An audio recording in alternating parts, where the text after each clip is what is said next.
कैसे आप सब, एक बार फिर से आप सभी का एक नई वीडियो में स्वागत है। गाइज बात करने वाले हैं HSSC की भर्तियों से जुड़ी आज की ब्रेकिंग न्यूज़ को लेकर। गाइज AG साहब ने क्या कहा, भर्तियों को लेकर आगे क्या प्लान रहेगा, भर्तियां कब तक रुकी रहेंगी। भाई सुप्रीम कोर्ट में 5 अंक को लेकर तो महा ऐलान हो चुका है, यानी सुप्रीम कोर्ट में तो पक्का जाएंगे। पूरी अपडेट क्या है कुछ मामला ही जानने के लिए गाइज प्लीज़ वीडियो में अंत तक ज़रूर बने रहें ताकि पूरी अपडेट आप जान पाए। और गाइज अगर चैनल से पहली बार जुड़े हो तो चैनल को भी ज़रूर सब्सक्राइब करें, वीडियो को भी लाइक कमेंट और शेयर करना ना भूलें। तो चलो जान लेते हैं आज की जो ब्रेकिंग न्यूज़ आई है। तो गाइज सबसे पहले जान लेते हैं, तो यहाँ पे गाइज हरियाणा सरकार ने ग्रुप C और D के जितने भी मतलब नए रिक्त पद पड़े हैं उनको भरने के लिए काम शुरू कर दिया है। और ग्रुप C और D के बकाया रिक्त पदों का आग्रह HSSC को भेजने के भी निर्देश हैं वो दिए जा चुके हैं। और जो भी जितने भी मतलब ये नए रिक्त पद पड़े हैं इनको पहले हो चुके CT के तहत ही मतलब इन पदों की भर्ती होगी। तो यहाँ पे गाइज सरकार ने अब विभागों, बोर्डों, निगमों को पत्र भेजकर कहा है कि ग्रुप C और D के रिक्त पदों का आग्रह पत्र हरियाणा कर्मचारी चयन आयोग के पास भेजे और इन नए पदों पर भर्ती पहले हो चुके CT के अनुसार ही होगी, क्योंकि अब तक ग्रुप C का भी एक CT हुआ है और ग्रुप D के लिए भी एक ही CT हुआ है। जब तक कोई दूसरा CT नहीं हो जाता तब तक रिक्त पदों पर भर्ती इसी CT के अनुसार होगी। और ग्रुप C और D के लगभग 60,000 पदों पर भर्ती प्रक्रिया पहले ही चली हुई है, मगर ग्रुप C के लगभग 5,000 और ग्रुप D के भी लगभग 5,000 नए रिक्त पदों का आग्रह पत्र वो HSSC को भेजा जा सकता है।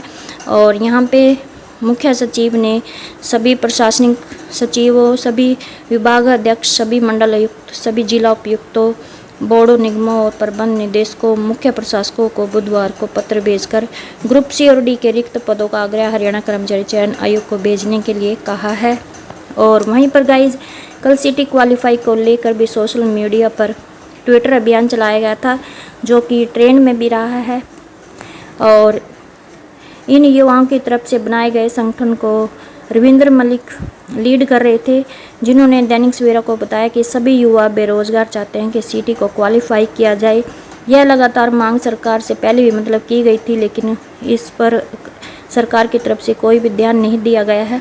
सरकार जब भी CT नीति में संशोधन करे तो इसे क्वालिफाई नेचर का बनाया जाना चाहिए, क्योंकि अभी फ़िलहाल CT स्कोर अनुसार कुल पदों का 4 गुना को शॉर्टलिस्ट कर नॉलेज टेस्ट लेने का प्रावधान है। तो गाइज यहाँ पे कल ये CT क्वालिफाई का ट्रेंड चलाया गया, मतलब अभियान चलाया गया था जो कि ट्रेंड में रहा है। तो दूसरी बड़ी अपडेट भी है कि गाइज यहाँ पे कल दैनिक सवेरा की तरफ से एडवोकेट जनरल बलदेव राज महाजन के साथ विशेष बातचीत की गई है, जिसमें उन्होंने भर्तियों को लेकर मतलब अपडेट जाने की, आगे भर्ती हाईकोर्ट के फैसले पर आगे क्या रहेगा, कैसे भर्तियां चलेंगी, क्या भर्तियां थमी रहेंगी, मतलब भर्तियों को लेकर आगे अगला कदम क्या होगा।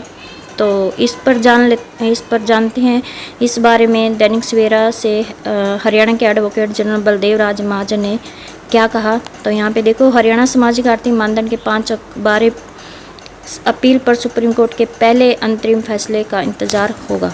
तो सबसे पहले यहाँ पे विशेष बातचीत में उन्होंने देखो क्या क्या सवाल किए हैं दैनिक सवेरा की तरफ से जनरल बलदेव राज महाजन से। तो सबसे पहले सवाल था, क्या हाईकोर्ट के फैसले पर अगली रूपरेखा बन गई है, अब अगला कदम क्या होगा। तो यहाँ पे देखो इन्होंने कहा कि हमारी अपील तैयार हो गई है, हम सुप्रीम कोर्ट में अपील दायर करेंगे।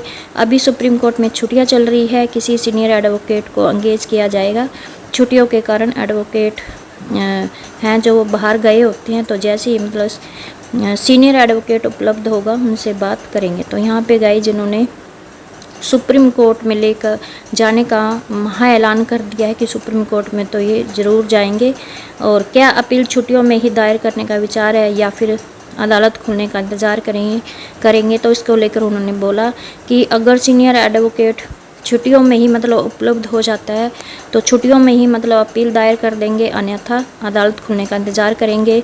उसके बाद सवाल किया गया दैनिक सवेरा की तरफ से, इसका मतलब यह है कि हाई कोर्ट में रिव्यू दायर नहीं होगी, सुप्रीम कोर्ट में ही अपील दायर होगी। तो गाइज़ यहाँ पे जो 20 ग्रुपों से संबंधित रिव्यू दायर करने की बात थी, तो इन्होंने इससे साफ इनकार कर दिया है कि हाँ, हम रिव्यू दायर नहीं करेंगे, सुप्रीम कोर्ट में ही मतलब अपील दायर करेंगे। अपील का क्या ग्राउंड लिया गया है, तो इसको लेकर उन्होंने कहा है कि पंजाब एवं हरियाणा हाई कोर्ट के डबल बेंच ने पहले मतलब सामाजिक आर्थिक मानदंड के अंकों को सही ठहराया हुआ है।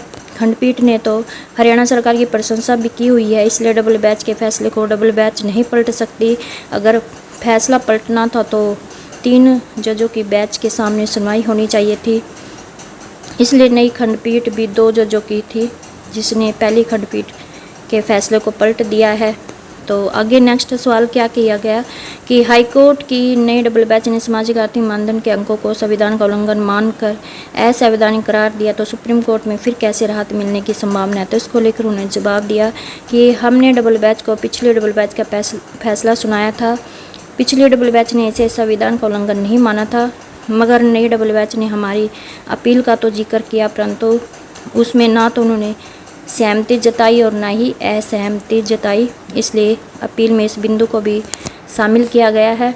तो आगे सवाल था कि मगर सुप्रीम कोर्ट में तो सुनवाई होने में समय लग सकता है, तब तक भर्तियों का क्या होगा। तो इसको लेकर उन्होंने कहा कि हम सुप्रीम कोर्ट में अपील की पहली सुनवाई में अंतरिम आदेश का इंतज़ार करेंगे। तो गाइस ये मतलब क्योंकि ज़रूरी नहीं है कि पहली सुनवाई में ही 5 अंक के फैसले पर स्टे लगेगी, ये कोई मतलब ज़रूरी नहीं है।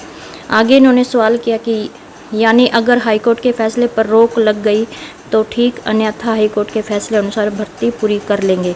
तो इसके एवज में उन्होंने जवाब दिया, अगर सुप्रीम कोर्ट से पहली सुनवाई पर हाईकोर्ट के फैसले पर रोक लग जाती है तो ग्रुप सी और डी के जो जितने भी बकाया पद हैं उनका रिजल्ट इन पद घोषित कर दिया जाएगा।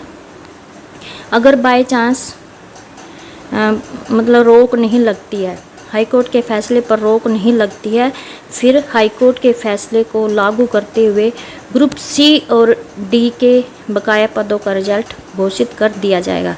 शेष पदों की भर्ती प्रक्रिया भी पूरी कर ली जाएगी। तो फिर उसके बाद उन्होंने क्वेश्चन किया कि तब तक भर्ती प्रक्रिया रुकी रहेगी, तो इसको लेकर उन्होंने जवाब दिया, सुप्रीम कोर्ट में पहली सुनवाई और पहले अंतरिम आदेश का तो इंतज़ार करना होगा, तब तक भर्ती प्रक्रिया है वो यथास्थिति में रहेगी। यानी कि जब तक सुप्रीम कोर्ट में पहली सुनवाई या फिर पहले अंतरिम आदेश नहीं आता, तो तब तक जो भर्ती प्रक्रिया है वो यथास्थिति में रहेगी। और फिर आगे उन्होंने क्वेश्चन किया जो पहले नियुक्त हो चुके हैं उन पर कोई तो प्रभाव नहीं होगा, तो इसको लेकर कहा नहीं, वैसे भी मतलब हाई कोर्ट ने उन्हें भी 6 महीने का समय दे रखा है, जो रिजल्ट HSSC ने पहले घोषित कर दिए हुए हैं। और आगे उन्होंने बताया कि अगर ग्रुप सी और डी के कुछ और रिक्त पदों पर भर्ती होती है तो क्या यह CT के अनुसार होगी। तो उन्होंने कहा कि मतलब जितने भी नए रिक्त पदों का ब्यौरा मांगा है, उन पदों पर जो नई भर्ती होगी वो इसी नई भर्तियां इसी CT के अनुसार होंगी। तो ये थी गाइस आज की भर्तियों से जुड़ी अपडेट। आई होप आपको ये अपडेट अच्छा लगी। प्लीज़ चैनल को सब्सक्राइब और वीडियो को लाइक, कमेंट और शेयर करना ना भूलें।